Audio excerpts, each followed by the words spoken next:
அன்பின் தேவஜனமே, இந்த நாளிலும் ஆதியாகமம் 31ஆம் அதிகாரம் அதனுடைய 30ஆம் வசனம் முதற்கொண்டு அந்த ஒரு பகுதி வரைக்கும் நாம் இன்றைய தியானத்திற்காக எடுத்துக்கொள்ளலாம். லாபான், உன் தகப்பனுடைய வீட்டின் மேல் உள்ள வாஞ்சையினால் நீ போகிறதா இருந்தா போகலாம், எதுக்காக என்னுடைய சுரூபங்களை திருடி கொண்டு போற அப்படின்னு சொல்லிட்டு யாக்கோபிட்ட கேட்குறாரு. உடனே யாக்கோபு சொல்றாரு, நான் உன்னுடைய குமாரத்திகளை நீங்க பலவந்தமா பிடிச்சு வச்சு கொள்வீங்கன்னு சொல்லிட்டு பயந்து தான் இப்படி பண்ணிட்டேன். ஆனாலும் உங்களுடைய சுரூபம் யார்கிட்ட இருக்கோ அவங்கள உயிரோட வைக்காண்டா, வேற ஏதாவது உங்களுடைய பொருள் இருந்தாலும் நீங்க பார்த்து எடுத்துக்கொள்ளுங்க அப்படின்னு சொல்லிட்டு சொல்றாரு. உடனே லாபான் யாக்கோபுடைய கூடாரம், லேயாளின் கூடாரம், 2 வேலைக்காரிகளின் கூடாரம், ராகேலின் கூடாரம், ஒவ்வொரு கூடாரத்திலையும் போய் எல்லாமே செக் பண்ணி பார்க்குறாரு. அங்கே சுரூபங்கள் இல்லை. காரணம், ராகேல் அதை வைத்து சுரூபங்களின் மேலே தான் இவ அமர்ந்திருந்தா, அதனால அவரெல்லாம் கண்டுபிடிக்க முடியல. உடனே யாக்கோபுக்கு கோபம் வருது. உடனே கோபம் வந்தோடனே வாக்குவாதம் பண்ணுறாரு. இவ்வளோ உக்கிரமா நீர் என்னை பின்தொடர்ந்து வரும்படிக்கு நான் செய்த தப்பிதம் என்ன, நான் செய்த துரோகம் என்ன, என் வீட்டில் எல்லா பொருட்களையும் தேடி பார்த்தீங்களே, என்னத்தை கண்டுபிடிச்சிங்க, இதை சகோதரருக்கு முன்பாக வைங்க, அவர்கள் நமக்கு 2 பேருக்கும் நடு நியாயம் தீர்க்கட்டும் அப்படின்னு சொல்லிட்டு சொல்றாரு.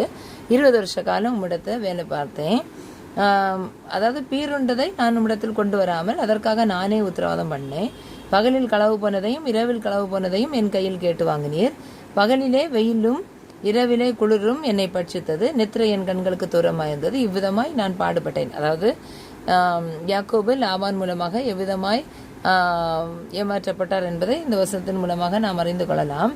இந்த 20 வருஷ காலத்திலையும் 14 வருஷம் உடைய 2 குமாரத்திகளுக்காகவும் 6 வருஷம் உடைய மந்தைகளுக்காகவும் உடையத்தை சேவித்தேன். ஆனால் நீங்க என்னுடைய சம்பளத்தை 10 முறை மாத்தினீங்க.